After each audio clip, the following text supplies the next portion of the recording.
బోనాల స్పెషల్ బల్కంపేట ఎల్లమ్మ గురించి ఒళ్ళు గగుళ్ళు పొడిచే ముచ్చట్లు ఇవే. హైదరాబాద్ లో బోనాల పండుగ గురించి ఎంత చెప్పినా తక్కువే. ఆషాఢ మాసంలో నగరంలో ఘనంగా బోనాల ఉత్సవాలు జరుగుతాయి.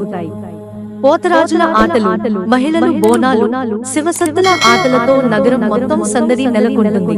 ఇక ఆషాఢ మాసంలో స్పెషల్ గా బల్కంపేట ఎల్లమ్మకు బోనాలు చేసి కళ్యాణం జరిపిస్తారు. అయితే ఈ అమ్మవారిని వరాలిచ్చే తల్లి అని కూడా అంటారు. ఇక బల్కంపేట ఎల్లమ్మ చరిత్ర గురించి చాలా మందికి తెలియదు. కాగా ఆ అమ్మవారి గురించి తెలియని కొన్ని విషయాలను ఇప్పుడు తెలుసుకుందాం. బల్కంపేట ఎల్లమ్మకు 700 ఏళ్ల చరిత్ర ఉంది. ఈ తల్లికి బోనం, ఓడి బియ్యం పోసి సారే పెడతారు.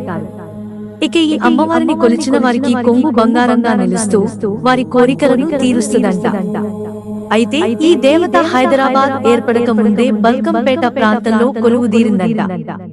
ఓ రైతు తన పొలానికి నీరు సరిపోకపోవడంతో బావి తవ్వించాలని నిర్ణయించుకున్నాడు. దీంతో ఆయన బావి తవ్వుతుండగా ఓ బండరాయి అడ్డుగా వచ్చింది.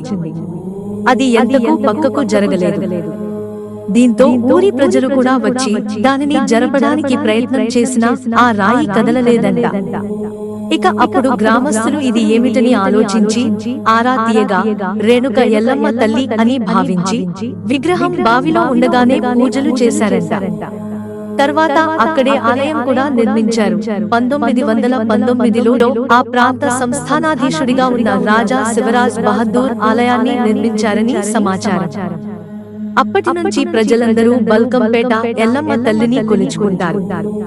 తల్లిని భక్తితో కొలుచుకున్న అమ్మవారి తల వెనుక భాగం నుంచి ప్రవహించే జలధార నీటిని తీసుకుని ఇంటిని శుద్ధి చేసుకున్నా, స్నానం చేసినా ఎంతో మంచి జరుగుతుందని భక్తుల నమ్మకం.